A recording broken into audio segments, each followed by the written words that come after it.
Bon, cette vidéo-là, celle-là que vous allez regarder, elle parle de choses, mais il n'y a aucun leaks ou aucun élément sur la fac 1.6 qui arrive en juin. Par contre, je vous invite grandement à aller voir les prochaines vidéos de Ten from the Back. Moi, j'ai rien dit, mais vous avez compris. Allez, bonne vidéo.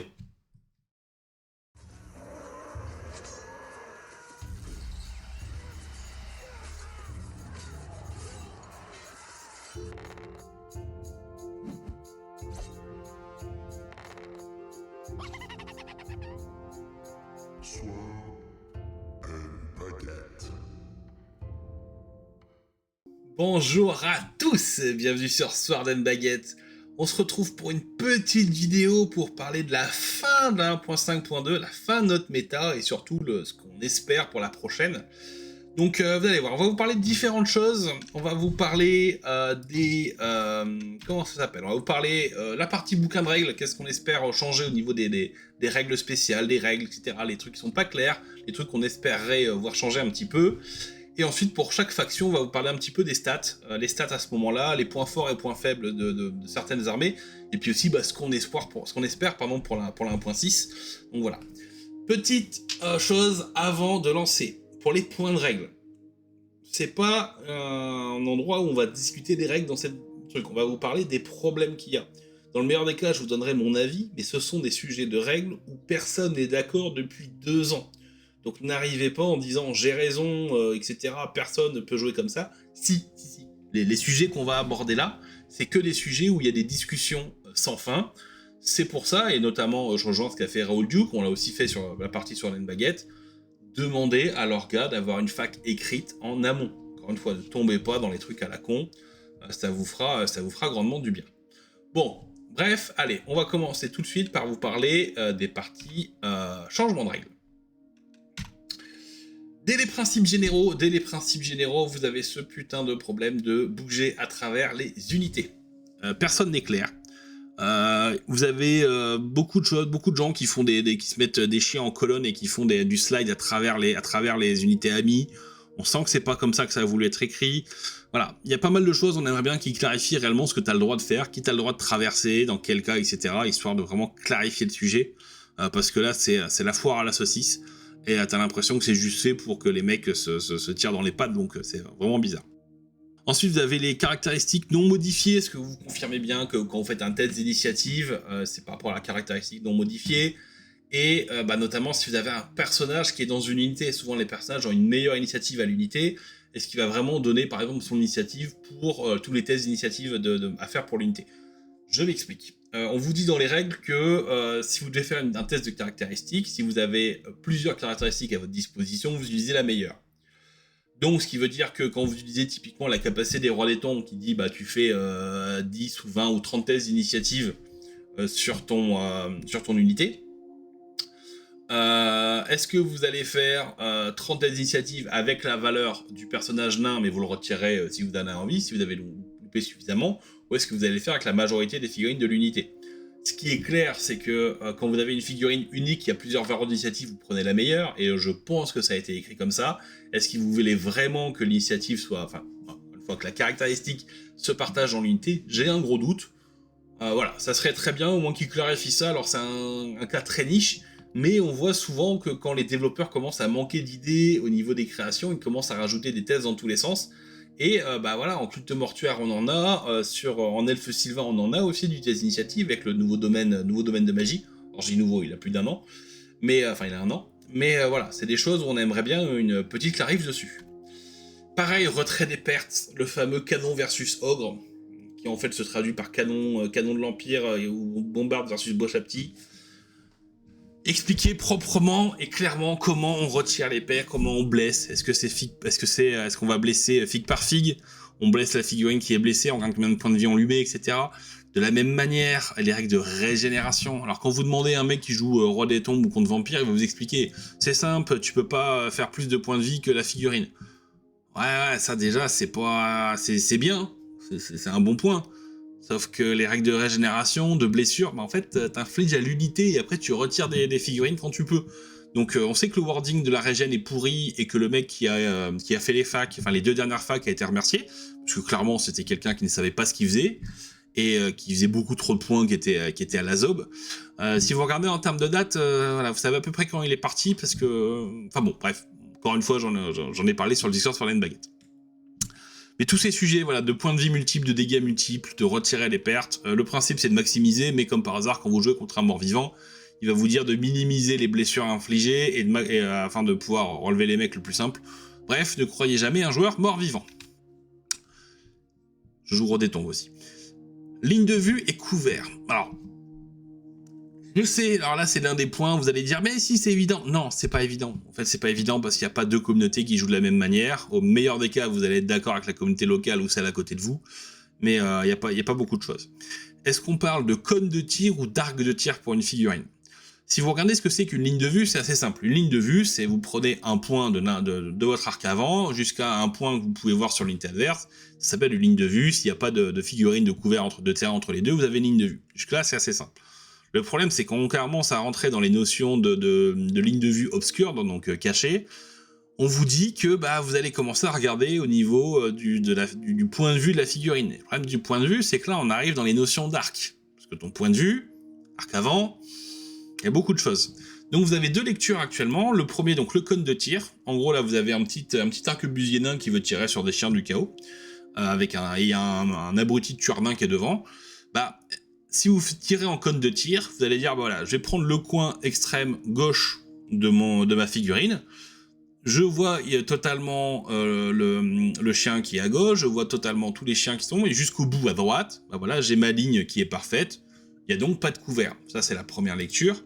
La deuxième, qui se rapproche malheureusement plus de ce qui est écrit dans le bouquin de règles avec le modèle point of view, c'est de prendre l'arc de tir au complet, et donc là, vous voyez qu'au niveau de l'arc de tir, il y a des lignes de vue où il n'y a rien, mais il y a aussi des lignes de vue où les figurines sont cachées. Donc là, vous allez avoir 1 à 2 figurines de cachées, donc il y aura un couvert léger sur l'unité. Encore une fois, je sais, vous êtes persuadé d'avoir la vérité, moi aussi j'en suis persuadé, mais le fait est qu'il y a plusieurs vérités qui se promènent, et donc encore une fois, entre la réalité et la vérité, on verra ce que Game Workshop veut. J'espère vraiment qu'ils vont clarifier cet aspect-là. Les catégories de troupes, alors là, c'est pas des problèmes, c'est que il faut réagir en fait. L'infanterie monstrueuse, Orskin Wolf, qui est inexistante sur les tables, alors que c'est dommage, on veut voir des trolls, on veut voir des minotaures. Est-ce qu'il faut encore baisser les points? Est-ce qu'il faut augmenter leur impact? Est-ce qu'il faut leur filer des règles bonus? Il y a plein de solutions. Cavalerie lourde versus légère, pareil, le fait que la seule différence en termes de règles, c'est souvent le nombre de figurines pour le bonus de rang. On aimerait bien qu'il y ait un petit peu de capacité en plus liée à la cavalerie lourde, parce que hors Broto, on va pas se mentir, c'est pas vraiment la mode de la cavalerie, quoi.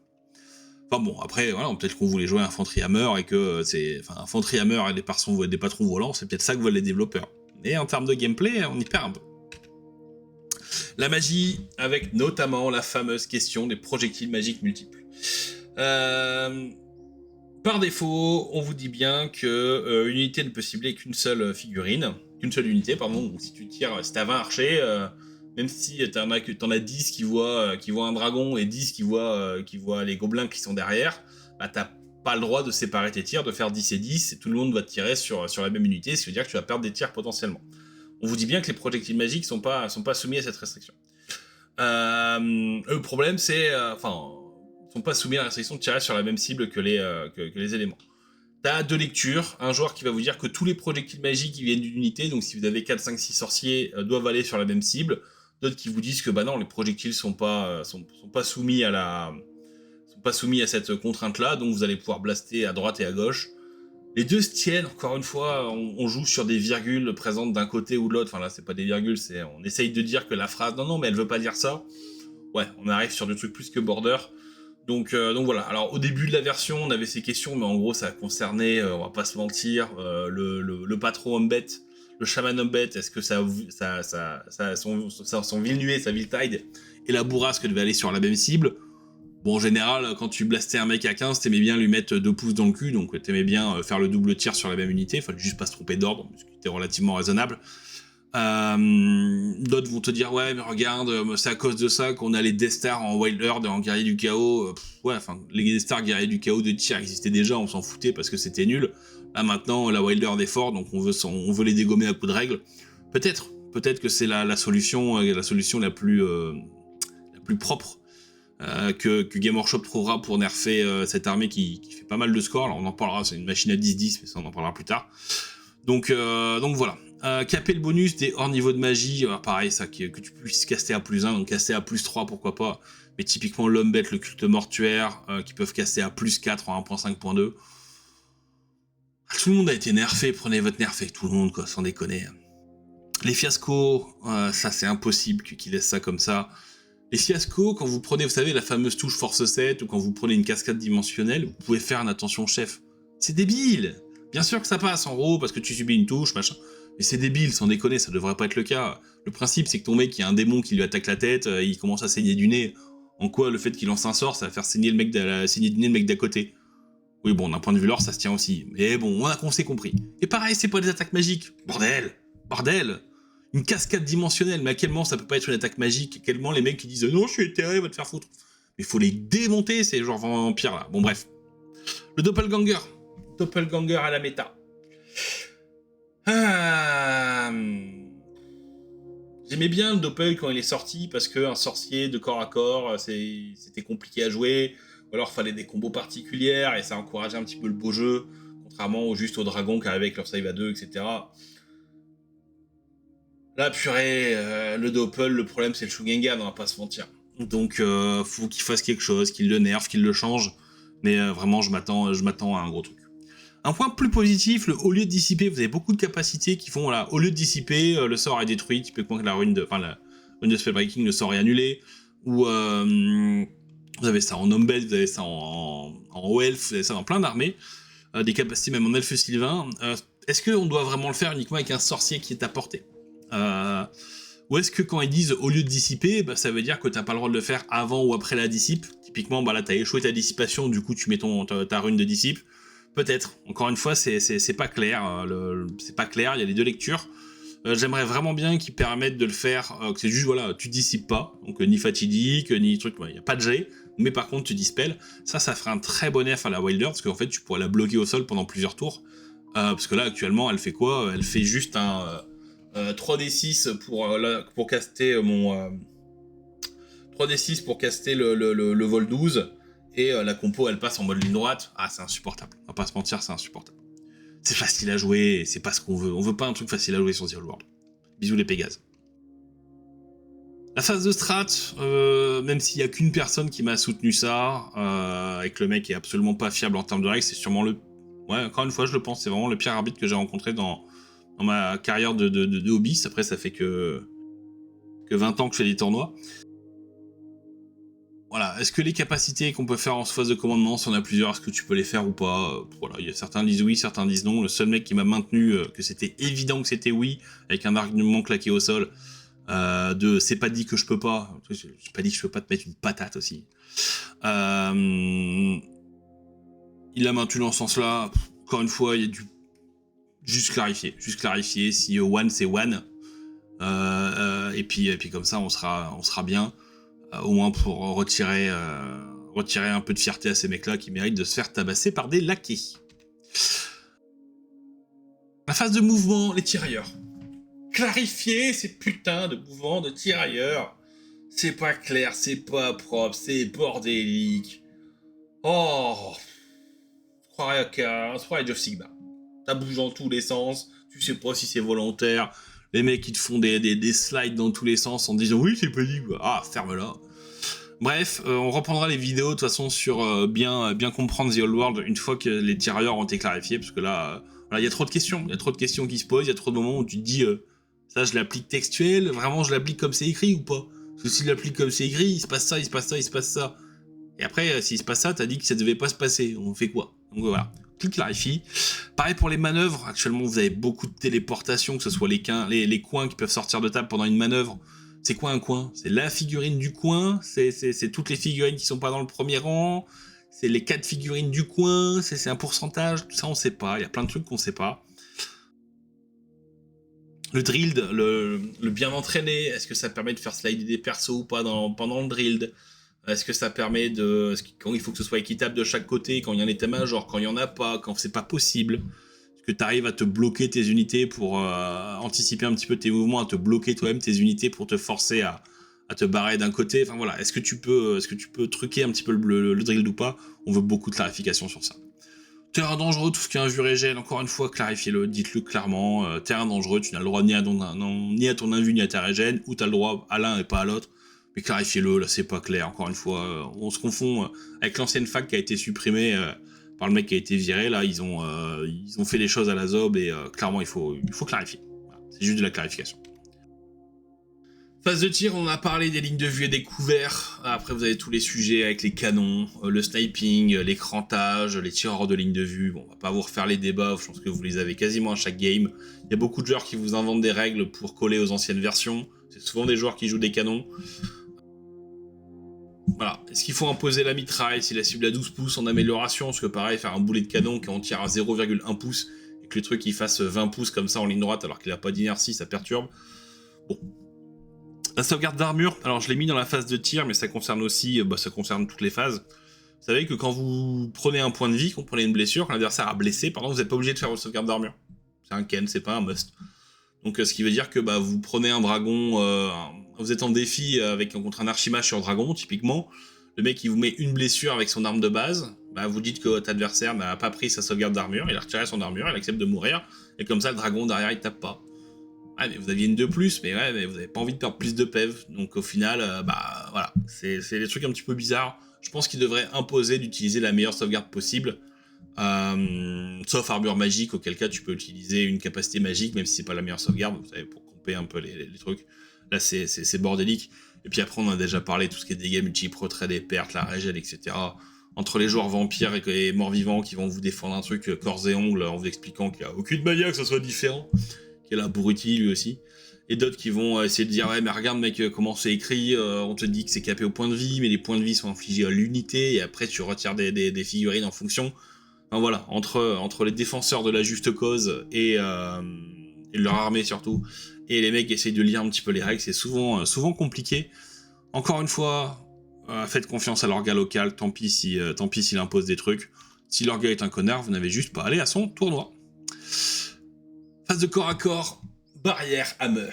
Ça, faut qu'on en sorte. Alors, c'était marrant quand il y avait deux linéaires bas sur une table et puis un Northern Rempart de temps en temps. Il y avait une méta, arriver à bloquer une unité au corps à corps pendant au moins un tour pour qu'elle soit plus ciblable, etc. par le rempart. Là, avec les sapeurs nains, ça va dans tous les sens. Et notamment les nouvelles règles sur les tirailleurs qui ont que des angles avant, donc ils sont le pack de rangers qui est retranché des quatre côtés et qui ne le perd pas pendant qu'il se reforme. Rien qui va. La sous-phase 1.1. Il y a trop de trucs à faire dans cette sous-phase 1.1. Quand ils n'avaient pas d'idée, ils ont mis ça en 1 point. Je vais vous donner un exemple tout bête. Les touches d'impact et le choix des armes se font à 1 point. Du coup, tu le fais avant, les touches d'impact, avant ou après avoir choisi les armes que tu utilises. C'est un détail. Mais genre, si ton mec il a bouclier et arme lourde, tu lui mets des touches d'impact, tu dis non, c'est avant. C'est avant de choisir les armes. Ok, touche d'impact, donc il va sauvegarder à 3+, avec sa parade, avec les potentiels PA, puis après il te dit bon je vais frapper, je passe à l'arme lourde. Ah ça paraît bizarre. Donc ça paraît intuitif que tu les fasses avant. Mais du coup si tu dis voilà les règles spéciales, on fait le choix des armes avant les règles spéciales comme touche d'impact. Et du coup en homme bête, où on te dit que si tu récites ta fureur primale, ton arme de base a PA-2, typiquement pour les minotaures ou les personnages. Ah du coup ouais mais t'aimes bien avoir cet avantage quand même, donc il y a plein de questions qui se posent, ça serait bien qu'ils clarifient dans quel ordre ça se fait. Et pareil, qui commence parce qu'autant il y a des choses pour le déplacement des persos, c'est très clair, des choses en phase de commandement, mouvement aléatoire, c'est très clair que c'est le joueur actif qui va choisir l'ordre, mais dans le cas de ces trucs, de ces éléments-là, pour certains c'est pas le cas, c'est pas clarifié à quel moment je choisis mes armes. Est-ce que c'est forcément le joueur actif qui choisit en premier? Peut-être que c'est le joueur inactif qui choisit. En gros, t'as chargé une unité, en gros, l'avantage c'est que tu vois déjà comment elle te reçoit avant de toi de choisir ton arme dans les derniers mètres, ou inversement, les mecs sont en train de courir. Enfin voilà, en termes de lore, t'as les avantages, tu peux, encore une fois le lore on lui fait dire un petit peu ce qu'on veut, mais t'as les avantages dans les deux sens. Est-ce que les deux doivent être annoncés en mode simultané, écrit sur un bout de papier, révélé? Voilà, bon bref. Tir de contre-charge. Moi typiquement ce que j'aimerais beaucoup c'est quand tu prends une charge multiple, s'il y a au moins une unité qui t'empêche de maintenir et tirer parce qu'elle est trop proche, bah tu ne puisses tirer sur personne. Typiquement, si t'as un pack de mecs qui te charge de dos, qui a un pouce derrière toi qui te charge de dos, eh ben, il t'empêche de contrecharger contre les mecs qui sont à 15 pouces devant et qui sentent une charge loin. Voilà, c'est le genre de choses que j'aimerais beaucoup. On a Zerchen qui fait pas que gagner des prix de peinture et des tournois, qui a fait une proposition que je trouve super élégante, c'est de faire sauter que les pertes comptent dans la résolution de combat. Alors, dans une grosse méta gunline, ça a peu d'impact, parce que quand t'as un monstre qui charge un pack de boche à petit, on va pas se mentir, souvent, s'il arrive, soit il est mort, soit il va faire tellement de dégâts, parce que c'est un Shugengan qui va passer à travers. Mais pour toutes les unités un petit peu mixtes, qui ont un petit peu de tir mais pas trop, etc., faire que ce petit point compte plus, ça serait bien. Après, typiquement, un pistolet, on voit bien le coup du pistolet où le mec met une petite bastos et que c'est censé compter dans le combat, parce que c'est vraiment juste avant le corps à corps. Encore une fois, du lore, il y a des avantages d'un côté comme de l'autre, donc ça ferait plaisir qu'il fasse une petite évolution par rapport à ça, pour nerfer un petit peu les gunlines. La règle spéciale, la fameuse règle embuscade, encore une fois, demandée à l'orga. Il y a trois applications de cette règle. Une qui n'est absolument pas raw, mais qui est appliquée dans beaucoup d'endroits, notamment en Italie, la fameuse sous-phase de déclaration en amont. Encore une fois, l'Italie, ils ont fondé une fédé dès la première année, ils sont en train de fédérer une fédération qui commence à devenir internationale, il y a de fortes chances que tout le monde se rapproche de leur système, il y a de fortes chances que ce soit leur système de règles qui soit utilisé pour les prochains tournois internationaux. Donc en gros, voilà, même s'ils ont dit, même s'ils respectent absolument pas le bouquin de règles, et que leur fac, on sent qu'elle a été faite pour des mecs de 9e âge, parce que ça parle de jouer avec des Lego et des Playmobil dans la fac, c'est pas pour rien. Au final, voilà, ça peut être une lecture, et après vous avez les deux lectures, la lecture qui pour moi est la lecture raw, qui est celle de la pause, celle qui pour moi ne l'est pas, mais acceptable en termes de cheminement intellectuel, qui, en fait, tu déploies pas et tu dis simplement, c'est en embuscade. Ok, why not. Encore une fois, demandez aux orgas de clarifier ça, sur les tournois sur la baguette, CF, là sur la baguette, qui est en description, si j'oublie pas. Le Fire and Flee, la fuite feinte, le tir et fuite, pardon, si t'as pas de maintien et tir, est-ce que c'est possible? Certains orgas te disent que non, d'autres te disent que oui, d'autres te disent, non, on te dit que tu fais un stead and shoot, et si tu peux pas stead and shoot, tu peux pas stead and shoot. D'autres vont dire, ouais, mais c'est une règle spéciale, c'est prioritaire.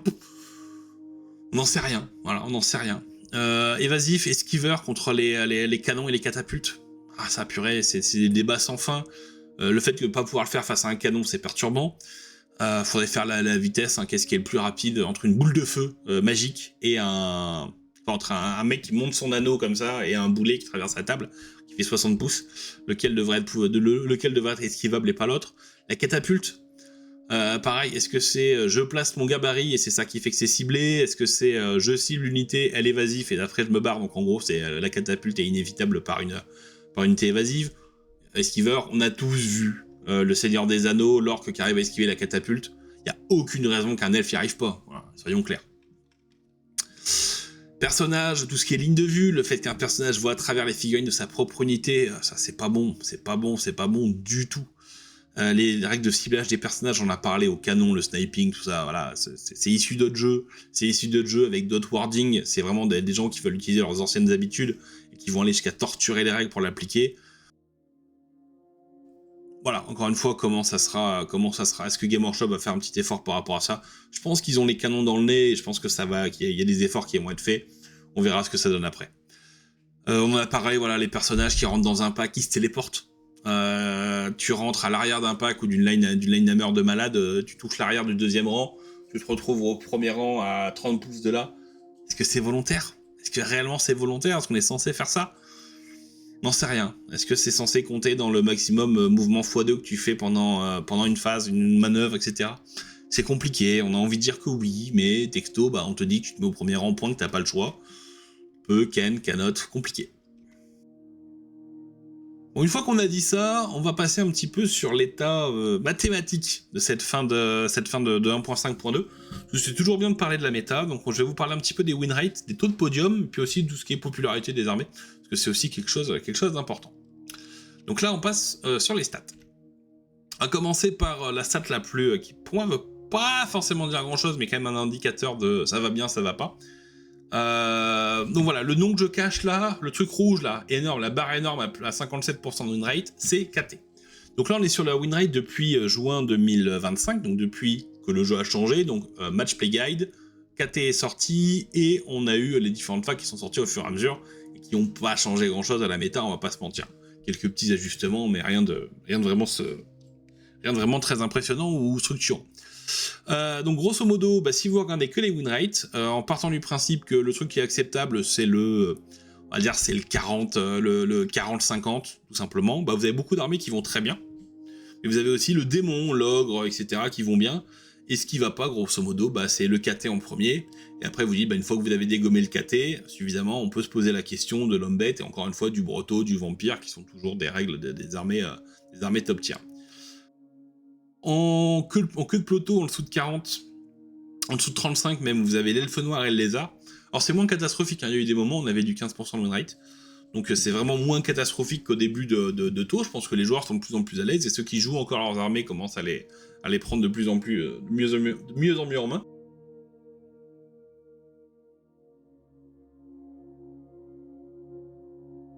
Et vous avez aussi typiquement le Skaven qui a plus de 35% de win rate. Alors 35% de win rate, c'est pas fou, ouais, mais c'est juste en dessous de l'Empire qui est à 36.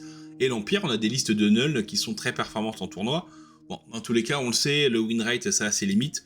Moi, ce qui m'intéresse le plus, c'est le taux de podium. C'est-à-dire combien de fois vous avez une armée un joueur genre une armée qui a fini sur un podium à un event. Typiquement, vous regardez, le problème c'est que KT, vous êtes à 37%. Ça veut dire que 37% des joueurs KT vont finir dans le top 3.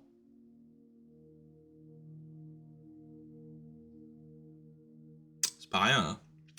Ensuite, c'est beaucoup plus clair, on est dans du 25, alors comme d'habitude, à partir de 20%, pour moi, on est bon. Vous avez toute une ligne qui est plutôt pas mal. Vous avez le Skaven, encore une fois, les joueurs qui continuent de s'obstiner avec ces armées-là, pareil, les joueurs ogres, ils commencent à taper du podium, hein. Vous avez plus de chances de faire un podium avec de l'ogre ou du Skaven. Et j'ai sorti les Renegades que quand vous jouez Khemri ou Bretonnie, donc quand même, c'est pas rien du tout. Et vous voyez, les armées qui galèrent sur les podiums, vous avez notamment l'Empire. L'Empire, vous avez deux énormes problèmes, ça va être la popularité de l'armée. Il y a beaucoup de joueurs. Donc s'il y a beaucoup de joueurs, il y a beaucoup de joueurs qui les jouent à la cool. Et donc, qui vont pas venir avec l'armée la plus opti ou qui vont pas maîtriser le jeu suffisamment, etc. Et puis le fait que nul, c'est une armée qui a de très très bons match-up, mais aussi de très très très mauvais. Ce qui veut dire que vous avez sur un tournoi à 3 games, si vous chattez un peu, vous allez vous en sortir. Si vous êtes sur un tournoi à 5 games, c'est plus compliqué de pas tomber sur votre Némésis ou voire 2 fois de suite, et donc de vous faire casser la gueule et de perdre le podium dès le début, quoi. Bon, si vous tombez dessus round 1, ça va vous faire le plus gros sous-marinage de l'histoire, mais si vous tombez dessus en round 4 ou 5, ça va juste vous niquer votre tournoi, quoi. Niveau de la présence des armées, donc on vous rappelle, il y a 16 armées actuellement sur The Old World, 16, vous avez 17 en tête, bon bref, 16, ce qui fait que la norme, elle est aux alentours de 6%. Si je dis pas de conneries, un 16ème, c'est à peu près 6%. Ouais. Si je le dis, mettez en commentaire. Il fait chaud. Pensez à vous hydrater. Ouais, je sais plus si je l'ai dit au début de la vidéo, mais voilà. Si vous regardez cette vidéo à peu près quand je la tourne, donc en fin mai, pensez à vous hydrater. Il fait chaud. Voilà. Donc là, ça fait quoi? Ça fait une demi-heure que je parle. Pensez à boire au moins un verre d'eau. Voilà, faites-le. Vous avez mis en pause normalement quand vous allez boire votre verre d'eau, mais faites-le. Voilà. On reprend. Donc au niveau des guerriers du chaos et des orques et gobelins et des nains, c'est les armées les plus populaires à quasiment 10% des joueurs. Donc ça veut dire que quand vous allez à un tournoi, vous avez une chance sur 10 de tomber sur au moins l'un des trucs. Et comme les trois réunissent typiquement guerrier du chaos et orques et gobelins, c'est 20% des joueurs. Donc une game sur 5. Donc mathématiquement, si vous faites un tournoi sur 5 joueurs, vous devez tomber contre soit un guerrier du chaos, soit un orque et gobelin. Bon, pour l'instant, moi, ça c'est toujours... Ah, est-ce que ça c'est toujours vérifié? Non, j'ai un contre-exemple, mais bon, c'était l'ancienne méta. Donc voilà, plutôt marrant, nains, broto et empire qui sont toujours très populaires. Et puis dans le fond du fond, vous avez le démon, le lézard, nain du chaos, les ogres qui sont joués par 2%, elfe noir, pareil 2,4. Après vous avez un pack qui est un peu plus représentatif, les sylvains, KT, les hauts elfes, les hommes bêtes qui sont à 6-7%. Et le vampire, armée populaire et facile à jouer, et le Khemri juste à côté. Bref, les joueurs qui aiment la stabilité. Le petit truc qui est marrant, écoutez, les forces fantastiques, hordes et légendes, ça suit, pareil, voilà, c'est un regroupement de stats, mais vous avez toujours une majorité de forces fantastiques, avec KT qui est arrivé et qui a augmenté cette différence. Bon, ça c'est purement indicatif, en soi ça n'a pas de sens. On fait pas des combats légende, force de légende contre horde, contre force fantastique, mais bon, bref. Dans tous les cas, on va commencer à parler des forces fantastiques et on va commencer à parler du format. Donc, grosso modo, je vais vous parler du win rate, donc c'est les petites épées, le taux de podium, la popularité, et donc au niveau des lignes, ça sera soit depuis 2024, donc c'est le petit bébé, hein, depuis la naissance de The Old World, soit la méta qui est passée, hein, avec le petit chronomètre, soit la méta actuelle, donc on est fin mai 2026 sur The Old World. KT, moi, moche et méchant. Voilà. C'est le problème de KT. KT, bon, qui est sorti que depuis la méta actuelle, donc au final, c'est même celui qui a défini la méta. Je pense que si on devait résumer l'année, c'était l'année de KT. 57% de win rate, 37% de podium pour seulement 2% des joueurs. Donc, une armée qui est peu populaire, l'air de rien. Autant en tournoi, en tout cas, elle est très peu, paradoxalement très peu jouée, mais elle score comme des malades. Donc, est-ce que les joueurs compétitifs se disent juste, bah écoute, moi je vais faire une liste en pensant à KT, ou est-ce que je vais tomber dans la facilité de le jouer? Encore une fois, c'est plutôt intéressant. Pourquoi c'est fort? Bah le Shugengan. Voilà. Shugengan qui a pas été nerfé, qui a encore beaucoup de bonus. Alors qui a un petit peu moins de bonus, parce que les vents, il y a une chance sur 3 que ça se fasse que dalle. Il a perdu le plus 1 pour caster par sorcier, donc il n'y a qu'un seul Shugengan qui va caster à plus 3. Mais voilà, ils ont tout ce qu'il faut, ils ont des meilleurs sorciers de corps à corps, ils cassent la gueule à des dragons en coûtant 100 points de moins. Bon, voilà, ça va pas, quoi. C'est une armée qui a une très très forte puissance de feu, et on est dans une méta qui encourage les gunlines, les lanternes qui sont fantastiques. Ils ont une infanterie qui est très très bonne, de qualité plus, que ce soit les paysans en mode sacrifiable pas cher, ou les guerriers de Jade, ça tank mieux que des nains, donc ça va pas. Et puis ils ont surtout des cavaliers, des champions qui sont des porteurs d'objets magiques incroyables. Donc simplement, en base, vous pouvez avoir, si vous avez encore un pack de Jade Lancer, un petit porteur d'anneau pas cher pour avoir votre Moshard, votre anneau, etc. L'armée d'infamie à la mode, c'est la Jet Fleet, parce qu'elle est passée totalement à travers les gouttes. Donc en mars-avril, là, quand il y a eu le changement comment dire, quand un petit changement au niveau RH, au niveau du rédacteur de la fac, le hasard a fait qu'on a une petite fac qui est sortie à ce moment-là, et qui a mis quelques baffes, mais il a oublié la Jet Fleet. La Jet Fleet, donc tous les nerfs qui ont été mis à la Grande Armée, la Jet Fleet passe à côté. Il n'a pas aucun malus par rapport à la Grande Armée, hein, alors qu'on pouvait espérer typiquement que les vents s'appliquent pas pour cette armée. Mais bon, c'est le cas, et en plus, ils ont des gameplays en plus, que évidemment, prendre 3-4 Shugengan, c'est pas suffisant. Il faut leur donner en plus les griffons, ou se prendre la gunline de KT, c'est pas suffisant. Il faut se prendre des Outriders avec potentiellement un prêtre d'Ulric pour prendre du damage 2. Bref, c'est KT en plus mieux, et ça devient un petit peu énervant, parce que KT de base c'est déjà méga fort. Moi, ce que j'espère pour la fac 1.6, un nerf de la Jet Fleet sur la composition d'armée. Un 0-1 Shugengan dans cette armée, faut arrêter les conneries. Et dans la Grande Armée, je le veux aussi, un 0-1, faut arrêter. Up d'emploi des Shugengan, ne laissez pas les Shug à ce prix-là, ça n'a aucun sens. Un Shugengan équipé doit coûter 499 points. C'est tout. L'équivalent d'un dragon, peut pas coûter moins. Une petite baisse de CT des lanternes, hein, CT4, CT5, c'était marrant quand c'est sorti. Là maintenant vous avez sorti des unités avec des Jedi, ils sont tous à CT3, donc ils sont injouables comparé à la lanterne. La lanterne c'est 4 tiers CT4 et 1 tiers CT5, où il faut retirer les 7 points de vie pour perdre le moindre tir. À côté vous avez des tiers CT3 où 1 point de vie en moins c'est un tireur. Enfin un socle en moins c'est un tireur. Ça va pas. Bref, le problème de KT, c'est que c'est les Eldar de The Old World. En gros, t'as l'impression que quelles que soient les modifications, si Game Workshop dit pas ça, KT, on vous les dégomme, ils seront toujours capables de surfer au-dessus.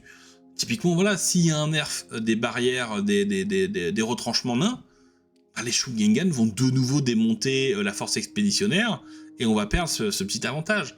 Donc c'est un peu compliqué. Les Bretoniens, les tueurs de noobs, depuis 2024. L'armée la plus frustrante à affronter quand vous commencez. Si vous avez un adversaire, alors bon, il y a KT, vous avez le T2. Et si vous avez un mec qui débute, ne le faites pas, ne le jouez pas avec un Bretonien contre lui. Parce qu'il joue pas au même jeu. Déjà, les notions de jouer en premier ou pas, lui il prie, donc déjà ça retire tout le petit stress du TOS. Les Pégases, vous allez passer votre temps à expliquer à l'adversaire que attention aux lignes de vue, etc. Vous allez arriver, vous allez faire des mouvements de 20 pouces en ignorant les roues, en chargeant à 360. Voilà, c'est catastrophique. Et en fait, quand tu joues contre du Broto, quand tu commences, t'as l'impression d'affronter du Space Marine. Il fait tout mieux que toi, il charge de loin, il a une bonne save. Toi, t'as des pégus avec une save à 6, le mec a une 3+, enfin, bah. Donc voilà, tueur de noob. Pourquoi c'est fort? 2 à 3 sources de tueurs de gros. Donc que ce soit les tueurs de monstres, les attaques en plus, enfin les D3 d'attaque en plus avec une Lamog, enfin voilà, vous avez plein de solutions plutôt sympathiques. Tout ce qui est Pégase et Graleux, les 2 unités, alors actuellement c'est les Graleux qui font beaucoup de podiums, c'est assez amusant, mais le Pégase est à toujours pas oublié, et surtout ils ont grosso modo les 2 personnages spéciaux qu'on voit dans le jeu, Sinople et Élise Duchar, qui sont vraiment incroyables sur table. Le Sinople pour aller dégommer des gunlines qui tapent pas magique, et puis Élise Duchar pour toutes les capacités qui ont des commandements, pour les grosses armées de mages, etc. Même sur les petits objets de sort, claquer un petit double pour dissiper, faire perdre un point de vie à une arche des dames damnées, etc. C'est que des trucs un petit peu bizarres, un peu borderline. Mais Broto does, Broto do de what Broto want, hein, donc c'est comme ça. L'armée d'infamie à la mode, la première partie de l'année, de la méta, pardon, c'était les exilés. Maintenant, on est clairement sur l'armée de croisade, qui est grosso modo une grande armée en mieux. Elle charge plus loin, vous avez des écuyers plus facilement prenables. Et surtout, vous êtes impétueux, mais version 1.5.2, donc c'est un test de commandement. Et par le plus grand des hasards, vous êtes vétéran, autant dire que vous n'avez plus de malus. Vous êtes une grande armée en mieux, on voit beaucoup de croisades, et ça file quelques petits avantages à droite et à gauche, donc voilà, on comprend que les joueurs en profitent. Moi, ce que j'attends, globalement, j'attends qu'il dégomme le Sinople, pas de charge au T1. Ça, c'est vraiment... claquer ton 4+ au T1 quand l'adversaire a même pas eu le temps de se jeter sur un bois, juste parce que le bois était sur un layout pourri au milieu, dans No Man's Land, c'est l'enfer. Voilà, ça devrait pas exister, et voilà. Et pareil, les lignes de vue des personnages dans les unités, il faut retirer ça. Il faut que les figurines de ton unité bloquent les lignes de vue de tes personnages, et comme ça on aura un beau rétrécissement sur les Pégases. Les hauts elfes, bûcherons et dragons. 44% de win rate en début de version, enfin sur l'ensemble de la version, 42% sur la fac actuelle, 20%, 21% de podium, donc c'est stable. Une chance sur 5, hein. Quand t'arrives en haut elfe, il y en a peu, c'est 7%, mais ils font des scores. Donc toujours le double dragon qui est toujours très fort, la magie qui est toujours très forte, et les 2 unités phares, évidemment, les bûcherons de Kras et les sœurs d'Avelorn. C'est typé quand même, hein. C'est quand même typé le nord de l'Auterne. L'armée d'infamie à la mode, en gros, si t'as pas envie d'avoir des unités de sœurs en base, tu joues Kras. C'est du grande armée en mieux, avec juste cette capacité au niveau des gros packs de sœurs. Du bon close, du tir de la magie qui est au moins équivalent à la grande armée. En plus, t'as un bois, t'as les bûcherons qui sont des meilleures bases, qui sont des tirailleurs de close et de tir force 4. Vraiment très très bien. Moi, ce que j'attends pour la 1.6, tous les petites unités qu'on voit pas, les gardes Phoenix et Phoenix, faudrait peut-être les up un peu, donc soit baisser les coûts en points de manière significative, soit leur donner des règles spéciales, mais là c'est vraiment très très très léger. Et les grands aigles, donner un but aux grands aigles, sans déconner, ils servent à rien, c'est nul. C'est censé être chiant. C'est eux qui sont allés chercher Frodo dans la montagne du destin, bordel. Aidez les grands aigles. C'est nul comme move. Les elfes sylvains, les quiches de Lorraine. 42% de win rate en début de méta, et ça a pas... on vous l'a dit dans la pépinière, hein, même si, oui, il y a des buffs qui sont à droite à gauche, des unités qui font des podiums, des armées qui font des podiums, c'est de plus en plus dur quand même de jouer avec les scénars de la version actuelle. Donc dès que vous allez affronter des poules de scénarios avec beaucoup de scénars, beaucoup de strategy location, vous risquez de vous faire casser la gueule parce que vous voulez pas prendre le centre et vous n'avez pas en plus envie de donner 60-120 points à l'adversaire parce que vous n'êtes pas capable de prendre un objet avant le T6. Donc voilà, un peu compliqué.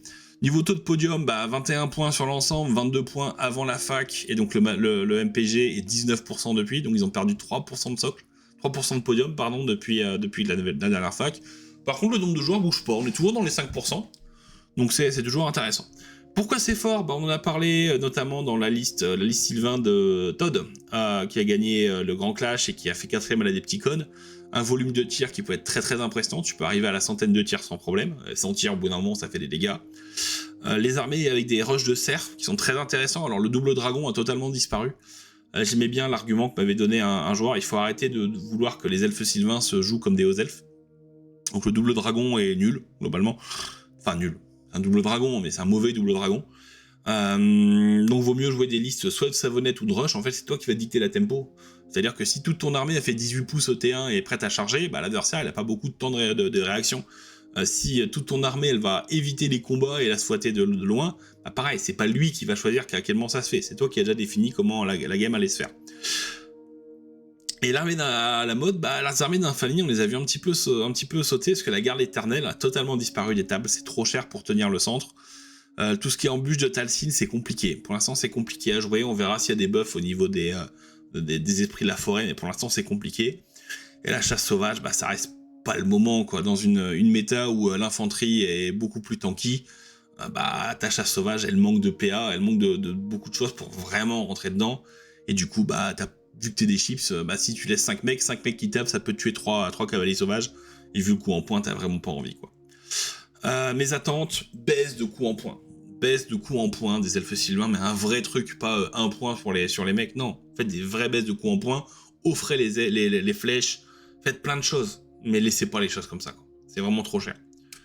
De l'amour pour Sylvebarbe, on veut des boosts pour les hommes arbres, s'il vous plaît, s'il vous plaît, s'il vous plaît, argent pour hommes arbres.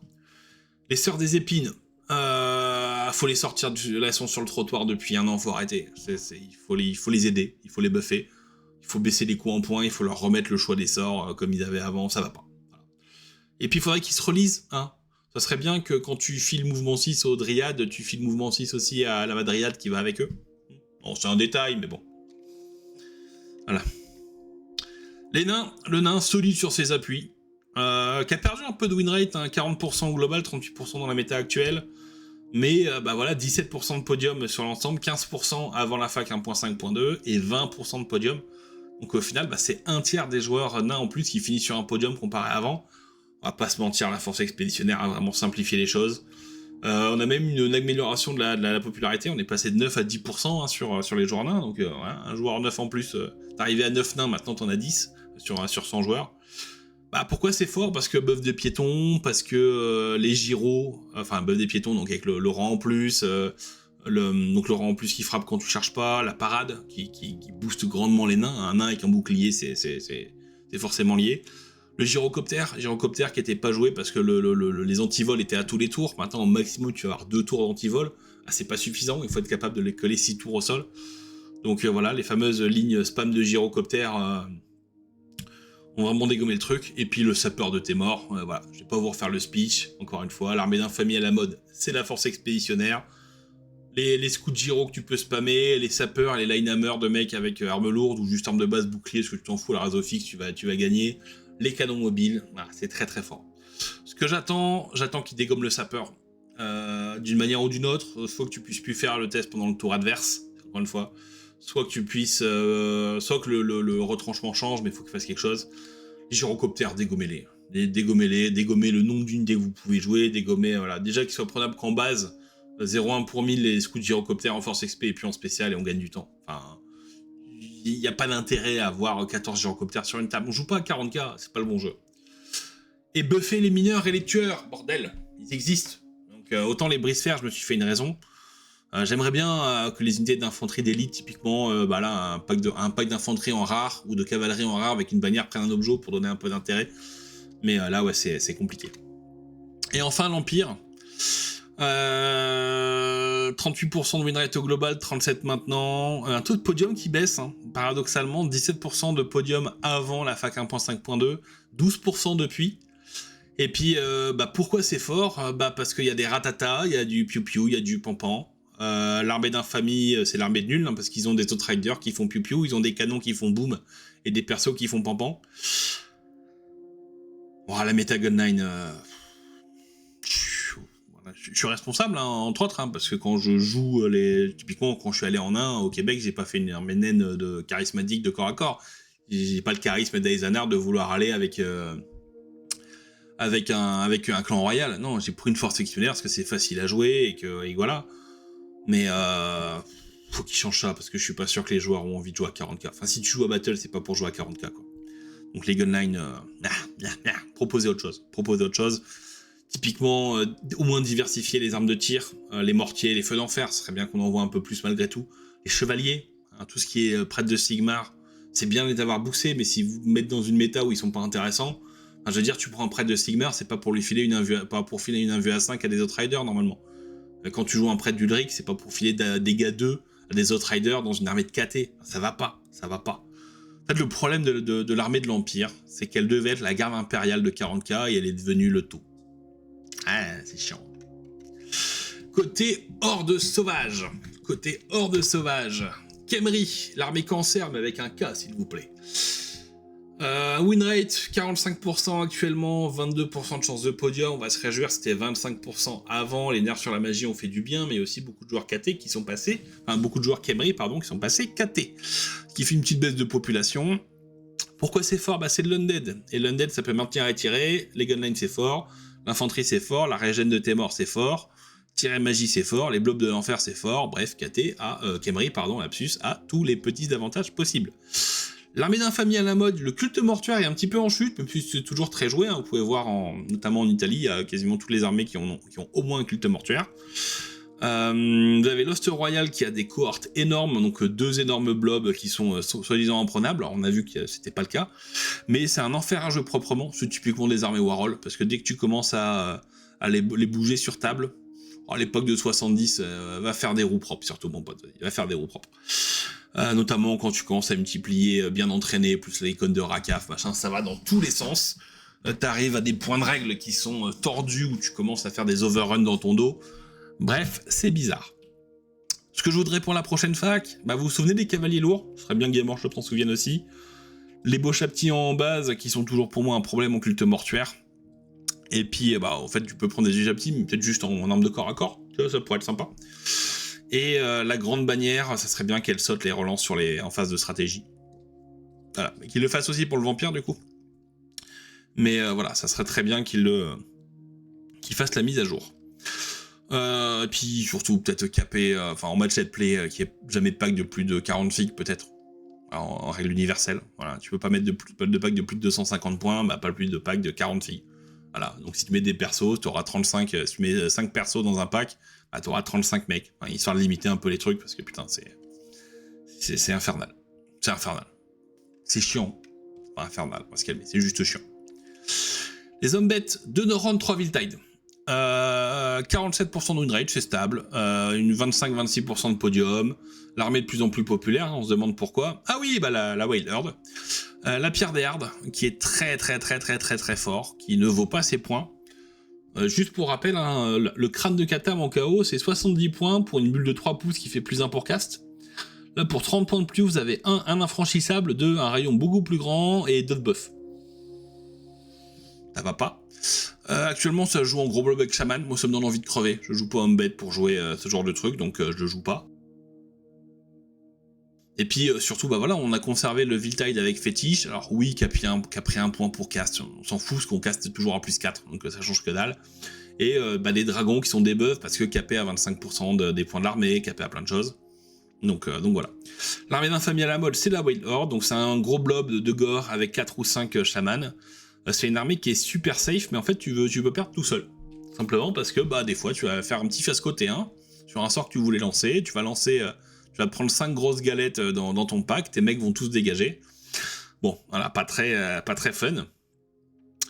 Par contre, en fait, à cause de la pierre d'air des 200 points bonus, c'est une armée à 10-10, c'est une armée égalité. C'est-à-dire que si tu refuses le match, tu vas laisser l'adversaire scorer comme un fou pendant X temps. Mais en fait, tu sais que t'as toujours 200 points de delta qui sont au chaud parce que ta pierre d'air, elle est dure à venir déloger et à capturer. Donc voilà, alors il y a des techniques au moins pendant la game pour lui retirer son bonus. Mais voilà, c'est compliqué. Et surtout, tu peux optimiser ta liste au poil de gore près. Si t'es dans une méta gunline, tu peux mettre Kali, c'est -2 pour être touché. Si t'es que dans une méta de corps à corps, tu peux du malus pour toucher au corps à corps, avoir full sort d'assaillement et avoir la bannière anti-stomp. Bref, ils ont accès à énormément de choses et ça leur permet d'avoir une liste qui est très stable et très présente dans la méta compétitive. Ce que je voudrais, moi, c'est que, comme je l'ai dit, les sorts à plus 4, on arrête. Voilà, plus 3, c'est déjà très bien. Plus 1 le niveau de sorcier plus 1, c'est le maximum que tu peux caper. Comme ça, tu auras un truc intéressant. Autour de ta pierre d'herbe, t'as pas besoin de faire ta cabale. Une fois que tu sors ta pierre d'herbe, t'as besoin de la cabale pour l'avoir. Qu'il y ait des avantages un petit peu à droite à gauche. Je voudrais qu'ils buffent les gros surtout. Les géants, les gorgons, les prétodes, tous les monstres. Ce serait bien que ce soit buffé. Et puis la pierre d'herbe, il faut qu'elle ne file pas de points de victoire aux joueurs en bête à la fin de la partie. Alors tu payes 100 points pour des avantages de malade. Si l'adversaire la prend, il a 200 points, mais toi tu dois pas gagner de points à rester caché derrière ta pierre d'herbe, ça va pas. Ça va pas du tout. Guerriers du chaos, les clodos et les dragons. 44% de win rate au global, 41% sur la dernière méta. Toujours l'armée la plus populaire, hein, qui était à 12% avant la fac, à 11% maintenant. 20% de win rate, 20% de podium, pardon. Donc une armée qui va bien. Grosso modo, ce qui aurait pu enterrer le chaos, c'était la fin des gros dragons à 600 points. Mais ils ont permis que l'exalté soit sur dragon, donc les dragons exaltés sont l'un des énormes points forts du bouquin, tout comme les enfants du chaos géants. Et en loup de mer, t'as la seule armée qui a un contrôle complet du TOS, avec la possibilité de faire des personnages orientés pour faire du défi, des petits champions de défi, avec tous les bonus qui vont bien, relance pour toucher, relance pour blesser, bref, il y a plein de trucs. Et de manière à contrôler un petit peu le jeu, et ce qui est bien, c'est que ça te donne une armée d'infamie qui est un MSU agressif, donc qui est unique en termes de gameplay actuellement, et surtout que tu peux taker anti-Gun 9 à fond de balle, et c'est plaisant de jouer activement, parce que clairement une liste anti-méta, mais qui joue, et a une bien plus belle image qu'une liste méta qui va se contenter d'être passive et de dégommer les mecs à 24 pouces, quoi. Mes attentes pour la 1.6, un peu comme les enfants du chaos géants, pour moi, faut les nerfs, et j'aimerais bien qu'ils bouffent les autres monstres. Typiquement le géant du chaos, la chimère, faut les buffer. D'une manière ou d'une autre, faut les buffer. Mais le reste, ça va. Hein. Globalement, il n'y a rien de trucs qui sont vraiment broken. Comme je l'ai dit, ça joue fair parce que ça joue au corps à corps. Et puis, les buffs magiques existent mais sont chers, donc on n'est pas dans ce que fait la Wild Herd. Donc vraiment sympa ce qu'ils nous proposent pour l'instant, ces guerriers du chaos. L'armée Gob de la nuit. Parce qu'il faut arrêter d'appeler ça Orc et Gobelin. Hein. C'est une armée Gobelin de la nuit. Autant de variétés que les Legacy. Globalement, il y a un groupe. Donc 37% de win rate, ce qui est faiblard. En gros, si vous voulez gagner, vous jouez l'armée de Gobelins de la nuit. Si vous voulez perdre, vous jouez autre chose. C'est triste, mais c'est ça. 19% de podium pour une armée qui a 10% de popularité. Pourquoi c'est fort ? Des gros blobs avec des fanatiques, des Doomdivers, gobelins de la nuit, et un gros gobelin qui est à chaque fois déguisé en orque noir sur Wyvern. Et des mouvements aléatoires, donc de quoi emmerder les gunlines. Alors il y a des foufous qui jouent des cavaliers sur cochons, mais on trouve pas ça fluff, on est quand même dans un bouquin gobelin de la nuit, donc pourquoi vouloir jouer des orques ? C'est quand même assez surprenant. Je vais pas faire semblant, il n'y a qu'une seule armée, il n'y a qu'une seule liste, c'est toujours la même. Faut pas qu'on me dise que c'est du génie de jouer 2 Doomdivers et une catapulte, ou 2 Doomdivers et un Mangler, enfin voilà. Donc encore une fois, c'est aussi varié que les Legacy. Mais c'est fort. Rien à dire, c'est fort. Les attentes pour la 1.6, moi j'aimerais bien qu'ils se rappellent que c'est un livre d'armée orc et gobelin. Que dedans il y a aussi des orques, il y a aussi des gobelins, des trucs, des trolls, des géants, qui nerfent ce Doomdiver de merde. Voilà, ça ne doit pas être la catapulte la plus puissante du jeu, ou alors si, mais tu retires le fait que le point central ça fasse du dégât multiple. C'est un gobelin que tu te prends sur la gueule. Pourquoi un gobelin il te mettrait de la force 8 ? S'en fout qu'il a un casque à pointe. Mon grand-père, il a affronté des mecs qui avaient des casques à pointe. Mon grand-père, il a affronté des mecs qui avaient des casques à pointe, il prenait pas force 8. Hein. Il prenait des Panzers, c'était moins fun. Et les Panzers directement sur la première. Quand la Pologne. Bon, bref. Fanal, c'est mort, nerfez-moi ça. Remettez les règles où tu peux les sortir que pendant un des 2 tours, soit le tien, soit celui de l'adversaire.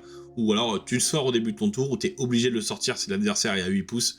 Mais faites quelque chose, là ça va pas. Puis rappelez-vous qu'il y a des trolls et des géants dans le bouquin, hein, on veut la jouer la Wag Nomade. Voilà. Puis le géant broyeur aussi, ce serait bien qu'on le voit sur les tables. Peut-être les buffer un peu, leur filer une régène, leur filer des trucs quoi, qui existent en fait. Allez, on va passer au Legacy. Commencer par le nain du chaos. Ok, j'ai eu tort, c'est nul. Voilà. J'assume. L'armée passait de 24% de win rate avant la 1.5.2 à 13%. C'est catastrophique. Pardon, de taux de podium. 37% de win rate actuellement, joué par seulement 2% des joueurs. Ça a des bons blobs, hein. Ça a de la bonne magie, des bonnes machines de guerre. Le problème c'est que ça se fait démonter par KT et le mort-vivant. Ah, tu veux pas d'une liste qui perd contre les 3 meilleures armées du jeu, quoi. Juste ça. Mon attente, en fait, j'aimerais bien qu'il y ait un gros nerf des canons, d'une manière ou d'une autre, et comme ils en ont pas, ils pourront en profiter indirectement de ce truc-là. Nerf KT, je l'espère, nerf Undead, j'y crois plus, mais bon, pourquoi pas. Le vampire, l'argument anti-renegade. Il faut booster toutes les legacy, ouais, il faut dégommer le vampire. Donc 46% de win rate, 21% de taux de podium pour une armée qui a 8% de popularité, qui est de plus en plus populaire. Donc les mecs vont vraiment... Enfin, il y a plus de joueurs vampires maintenant qu'il y a 2 ans. Ça ne va pas. Ça ne va juste pas.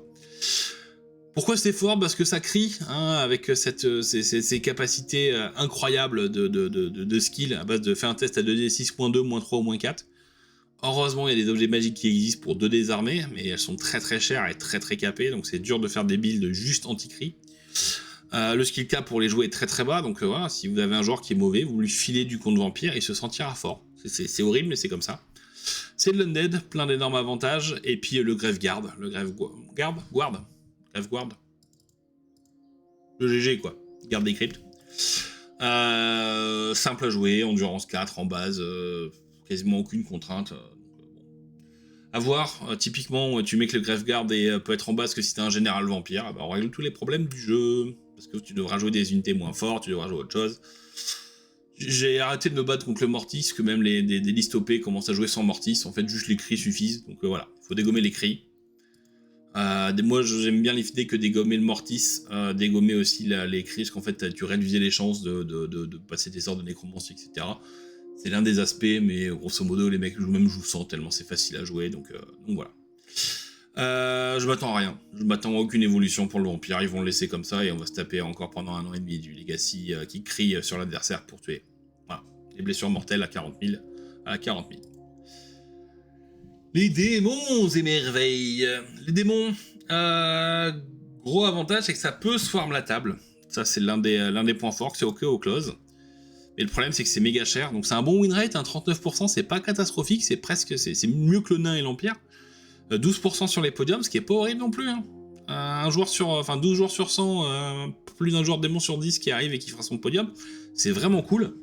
Surtout pour une armée qui est jouée par seulement 1% des joueurs actuellement. Donc très peu joué, qui a un beau taux de podium, c'est plutôt acceptable.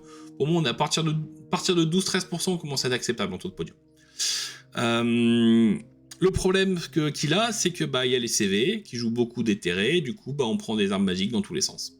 Parce que Sinople est éthéré, vampire. Du coup, il dégage, il dégomme, il se fait asmater par des Soulstriders qui tapent magique. Et la vie est vraiment pas drôle. Puis ils sont chers sa race, hein, voilà. Bon, on va pas vous reparler du truc horrible hein, où un Shungengan défonce un démon majeur qui vaut 200 points de plus que lui. Ça, c'est du détail. Hein. KT does what KT wants.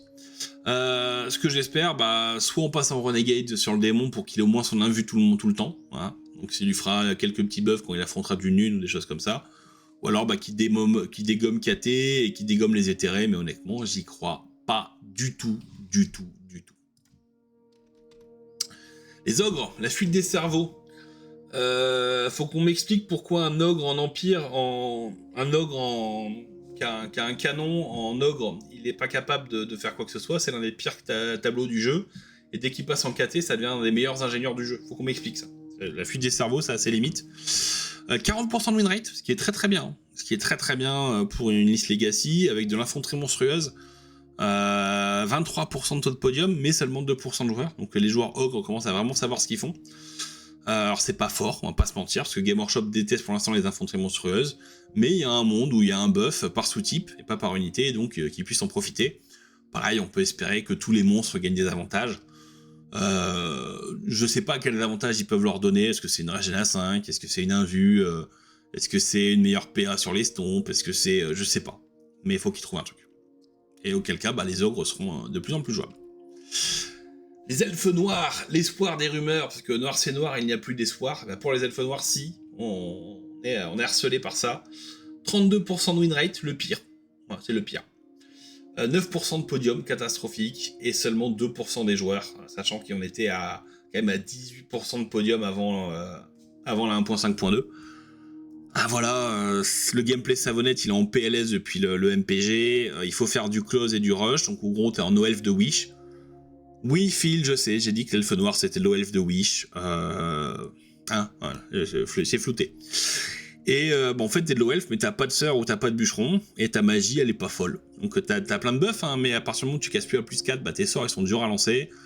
Tous tes petits spams de familiers qui permettaient de jouer sur les vortex, etc., c'est mort. Bon, on veut un livre d'armée, quoi. Aidez-nous. Homme lézard. il faut les jouer à Age of Sigmar. Ah bah non, ils sont aussi bottom 3 sur Age of Sigmar. Bon, apparemment, Game Workshop est raciste. Les hommes lézards, ils aiment pas ça. Peut-être parce qu'ils sont bleus, peut-être parce qu'ils sont sud-américains, je sais pas. On passe de 35% de win rate à 32, on passe de 14% de podium à 12. Bah, le truc, c'est qu'ils sont super forts dans une méta corps à corps. Parce que le pack de Saurus sur Zen Rampart, les persos Saurus sont très très bien dans une méta de close. Pas de bol, en Europe, c'est une méta de tir. Et du coup, bah, ils se font dégommer. Donc en gros, en Europe, ils ont des win rates catastrophiques. De l'autre côté de la Manche, ils sont un petit peu meilleurs. Mais ils sont trop chers, comme l'elfe noir, on veut un livre d'armée, quoi. Respectez-nous, c'est une des armées emblématiques.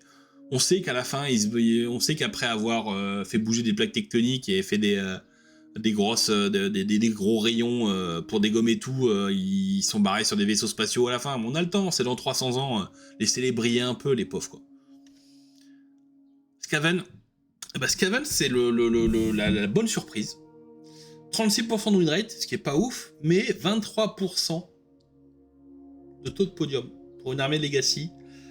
Ah, pourquoi c'est fort? Parce que les hordes de piétons pour les objets, c'est très bien. La Ratling avec 18 pouces de portée, c'est suffisant dans des trucs où tu dois avancer en milieu de table pour prendre les objets. Le gameplay Gunlight passive est bien meilleur qu'avant. Les dragons ont été diminués, donc au final, tu arrives un petit peu mieux les gérer, vu que tu les gères à la saturation de blessures. Donc ça, plutôt pas mal. Et surtout, l'énorme avantage, c'est très bête, mais un Shungangan, il va te défoncer 30 guerriers des clans exactement comme il tue 30 guerriers du chaos. Sauf que t'es un peu moins cher. Donc ça permet d'avoir des choses un petit peu sympathiques. Actuellement, le Renegade 2.0 leur suffit largement. Est-ce qu'on peut espérer un buff des Raogres et des monstres? Ça, on verra. Et surtout, un nerf des canons standards. Est-ce que ça sera pas un petit buff pour les machines de guerre Skaven et puis les cloches? Je pense que ça peut être de belles pistes, quoi. Bon voilà. Voilà pour cette vidéo. Elle était assez longue. Non, 1 heure. 1 heure, c'est raisonnable. On a parlé des différents stades de chaque faction, etc. J'espère que la vidéo vous a plu. Pensez à liker, vous abonner, partager. Pensez à aller voir les vidéos de Ten from the Bag, d'acheter des figurines chez Fantasy Conflict Workshop pour la partie Fantasy et Twilight Conflict Workshop pour acheter aussi du futuriste, plein de trucs, etc. Merci aux partenaires de la chaîne, merci à ceux qui sont abonnés en premium là sur le YouTube. Ça nous aide grandement, et puis je vous dis écoutez, à bientôt pour une prochaine vidéo. I'm sorry. I don't want to be an emperor. That's not my business.